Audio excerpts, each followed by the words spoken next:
Hora de conversar com a Mônica Bergamo, que tem muito assunto com a gente, porque Mônica entrevistou o ministro da Fazenda, Fernando Haddad. Haddad falando, entre outras coisas, que a reforma tributária e a parte que trata de imposto sobre a renda, essa ainda vai enfrentar resistência, será feita com muita cautela. Mas tem muita coisa aí para a gente falar dessa entrevista, né, Mônica? Bom dia. Oi, Sheila, bom dia a todos. Pois é, vamos falar dos principais trechos, né? Vou fazer já o merchandising, quem se interessar tem a entrevista completa lá na Folha de São Paulo, bem grandona, Tá na porque eu capa, fiquei hein? muitas horas com ele, Sheila. Inclusive não deu nem para publicar tudo, né? Vou publicar a parte de política amanhã, que estava muito interessante também.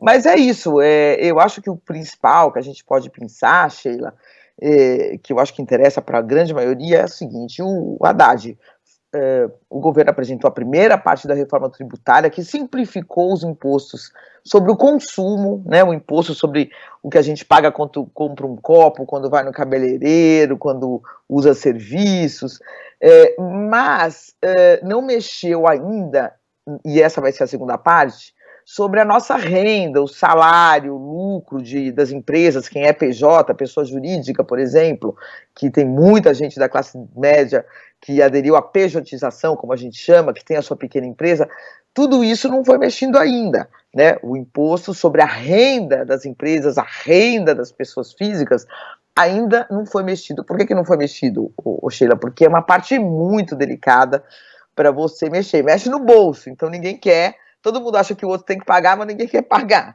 Então eu perguntei, fiz várias perguntas para eles, eu acho que eu posso começar aqui falando sobre a questão do imposto, da taxação, sobre a distribuição de lucros e dividendos das empresas. Parece que pega as grandes empresas, mas não, né? As pessoas que têm a sua pequena empresinha, o PJ, como se diz, né? Eles recebem, justamente o que eles recebem se chama lucros e dividendos, que são distribuídos, às vezes para ele mesmo, porque ele é o dono da empresa. Então eu perguntei se nisso seria mexido, né? Então ele diz o seguinte, que essa parte vai ser, essa segunda parte da reforma tributária, que é a reforma sobre a renda e sobre o patrimônio, taxar herança, taxar isso, taxar aquilo, tem que ser cuidadosa. Ele falou que vai ser muito cautelosa e muito discutida com a sociedade, que não tem pressa nessa parte da reforma, porque senão ou ela não passa ou ela não vai ter os efeitos desejados. Então não vai ser feito nada trabalhado, não vai daqui a um mês apresentar alguma coisa de uma forma mais surpreendente, vai ser tudo muito discutido, em especial essa parte da distribuição de lucros e dividendos, que é uma coisa que desperta muita curiosidade, né? E que desperta uma expectativa grande justamente em quem tem essas empresas. Então ele diz aqui, olha, tem que ser uma coisa muito bem feita, de forma cautelosa, discutindo com a sociedade, provavelmente com prazo de transição, de adequação, de coibição de planejamento tributário, que é feito única e exclusivamente para abusar do instituto jurídico para fins particulares. Ou seja, quando pega um super contador e faz um planejamento, faz de uma forma que acaba escapando e não paga imposto. Então ele diz que tem que ser muito bem pensado. E ele admitiu também, Sheila, que essa parte vai ter muita resistência, né? Não só qualquer tipo de alteração em imposto na classe média, como também dos super ricos brasileiros, né? Que aí ele diz que a coisa é ainda pior, né? Há dados que mostram que quando você, isso que ele falou, né, na entrevista, quando você ganha a partir de 2.000, precisaria ver aqui o número exato, 2.000, acho que 640, até 2.640 você está isento, mas quando você começa a ganhar 2.650, você já começa a pagar. Então, ele falou que como é que uma pessoa que ganha 2 milhões e 600 não paga, né? Então, é aí que vai ser o foco para tentar aumentar a taxação de pessoas físicas, mas ele sabe que isso vai ter uma resistência muito grande, Sheila. Estou acompanhando aqui alguns trechos da sua entrevista, li uma parte um pouco mais cedo e estava lendo aqui também, depois que a gente entrou no ar, Mônica, e há um momento ali da entrevista, vocês falam bastante sobre o texto da reforma, ele fala da importância da aprovação da reforma tributária na Câmara, a importância histórica dessa aprovação. E aí, logo na sequência da conversa, você pergunta a ele o seguinte: diz que hoje a situação é adversa do ponto de vista econômico e que é remota a possibilidade de se repetir o crescimento econômico de governos anteriores do presidente Lula, quando, diz aqui na sua pergunta, todos podiam ganhar de fato. Como é que foi o comportamento dele nessa resposta a essa provocação? Provocação baseada em dados, né? Uma informação. De fato, hoje é muito mais difícil você imaginar um crescimento como houve nos governos anteriores do presidente Lula, né? O que acontece, né, Sheila? O Lula falava do espetáculo do crescimento. Quando ele falou isso no seu primeiro ano, todo mundo ironizou, né? Eu lembro que e acabou acontecendo, porque ele teve um ambiente internacional muito propício, né? Então, o preço do que o Brasil exporta, das chamadas commodities, minério de ferro, produtos do agronegócio, foi uma explosão, né, internacional e um consumo muito grande, uma exportação enorme. Isso permitiu uma entrada de recursos muito grande e permitiu que o Brasil alavancou o crescimento brasileiro. Isso é difícil que se repita, e hoje você tem mais problemas, né? Por exemplo, o Brasil cresceu um ponto, se não me engano, 1,9 no trimestre, surpreendeu, era para ser menos, mas ainda é muito tímido o crescimento, né? E esse crescimento veio sobretudo do agronegócio, que gera muitos recursos e divisas, mas que não emprega bilhões de pessoas, né, milhões de pessoas como é o necessário. E o consumo das famílias, que também é um ponto importante da economia, está baixíssimo, né? O que a gente vai lá e compra. Então vai ter a pior variação desde a pandemia nesse ano aqui. Essas são as projeções. Então, sem o consumo das famílias, sem o consumo do próprio governo, é difícil crescer muito. E ele disse aqui o seguinte, que o forte crescimento depende mais da autoridade monetária, do Banco Central, que hoje é independente do governo e é autônomo, do que do governo. Então ele falou, olha, do nosso ponto de vista e do ponto de vista de todo mundo que produz, o ciclo de baixa de juros já deveria ter começado, porque não tem nenhuma ameaça inflacionária no horizonte. Aí eu até fiz uma provocação a ele, eu falei, não tem essa ameaça? Muitos dizem que não tem essa ameaça inflacionária, porque o presidente do Banco Central, Roberto Campos Neto, ele foi muito ortodoxo, ele manteve os juros muito altos, né? Quem deve no cartão de crédito sabe. Então, mas isso fez com que a inflação não fosse uma ameaça. Mas, perguntei ao Haddad, né, no governo há autoridades que definem ele como um agente engajado em manter os juros altos para comprometer o crescimento, justamente comprometer a gestão de Lula. Então eu perguntei com qual das duas visões ele concordava, ele fez uma série de ponderações técnicas, mas acabou dizendo que, realmente, né, essa inquietação, ele falou, é evidente que esse tipo de inquietação percorre a mente das pessoas, a inquietação de que o Roberto Campos teria um viés político. Né? Daí o Haddad pergunta aqui, será que se o Bolsonaro tivesse sido reeleito, o tratamento seria esse para os juros? Aí ele diz, essa é uma pergunta que a classe política faz, que ele não pode fazer, porque esse tipo de especulação subjetiva não o ajuda, porque ele tem que dialogar com o Banco Central. Mas ele acabou fazendo, né, referindo-se à pergunta que outras pessoas fazem, acabou trazendo aí a pergunta que outros fazem, e eu perguntei para ele isso, quer dizer, ainda que os juros comecem a cair, como a gente espera, e como já está meio que dito que vai cair, né, que os juros vão começar a cair, os efeitos dessa queda são sentidos muito, muito depois, né? As famílias vão seguir endividadas, com pouco espaço para gastar, o crédito vai seguir restrito. Então, o que ele disse sobre isso, Sheila? Ele disse que sim, que é verdade, que sobre o gasto primário do governo, sobre o consumo das famílias, ou seja, o gasto do governo e o gasto das famílias, a queda na taxa de juros demora muitos e muitos meses para fazer efeito. Mas o que ele afirma sobre o investimento das empresas, não. Quando as empresas veem que os juros vão começar a cair, elas vão no mercado e conseguem contratar, levantar recursos a taxas futuras de juros, tem o mercado para isso, então elas captam dinheiro com taxas futuras de juros que são menores que as atuais, vão ser menores porque já haverá expectativa de que o juro vai cair mais à frente. Então, segundo ele aqui, o investimento, que é a variável chave de retomada do crescimento, pode começar a acontecer desde já, se os juros começarem de fato a cair de forma consistente, Sheila.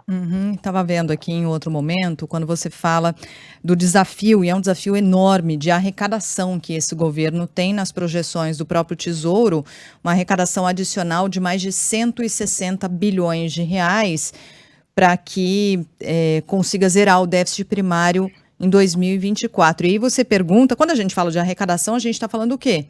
Da possibilidade de aumento de imposto.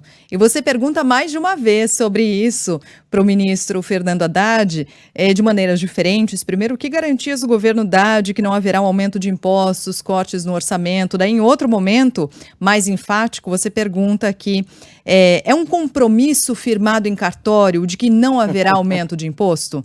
E aí as respostas dele não são taxativas, né, Mônica?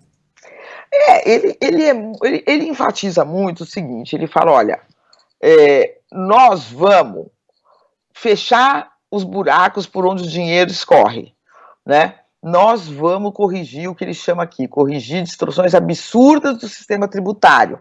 E isso vai levar a um aumento de arrecadação. Quer dizer, o que ele quer dizer aqui, ele tenta dizer, sem ser tão firme e explícito, né, ou sem fazer esse compromisso tão firme, é o de que provavelmente não haverá aumento de imposto, por quê? Porque você corrigindo essas distorções são bilhões e bilhões.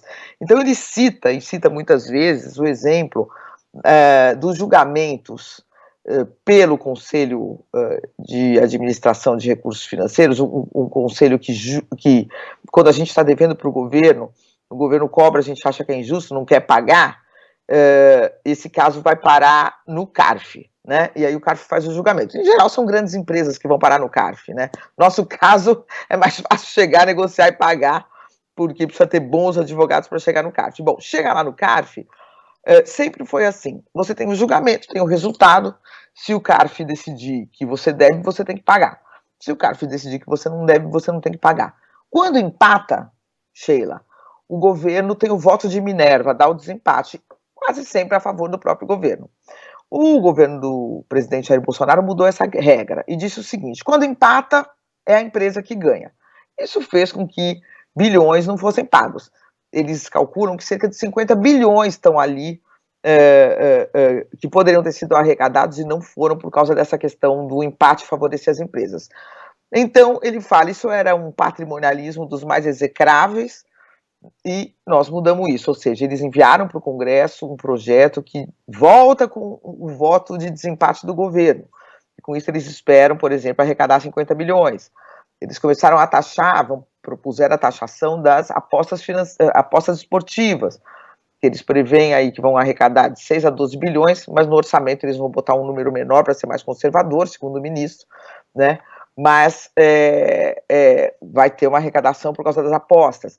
Ganharam uma ação de uma discussão de pagamentos de tributos estaduais, federais, no STJ, mais 90 bilhões. Então ele fala, só com isso, com essa republicanização do Estado brasileiro, a gente vai conseguir fechar essa conta, né? É o que ele está prometendo. E também o Tesouro Nacional, que é um órgão do governo, inclusive um órgão vinculado ao Ministério da Fazenda, dele, disse que precisaria cortar 56 bilhões. Então há um temor muito grande, inclusive do próprio PT, especialmente do PT, de que haja corte de investimentos. Por quê, Sheila? Se precisar, nós temos déficit zero, não pode ter rombo nas contas ano que vem. Se não vai aumentar imposto, vai fazer o quê? Então vai cortar investimento. Isso compromete o governo, o sucesso do governo, o sucesso político do governo e o sucesso, obviamente, político e eleitoral do PT. Então o PT está bem preocupado. E ele diz que não, que existe uma banda, né, nessa previsão, quer dizer, é déficit zero, mas tem uma banda de 5 bi para mais, 5 bi para menos. Então, portanto, vai ser seguido. Ele insiste muito que vai conseguir.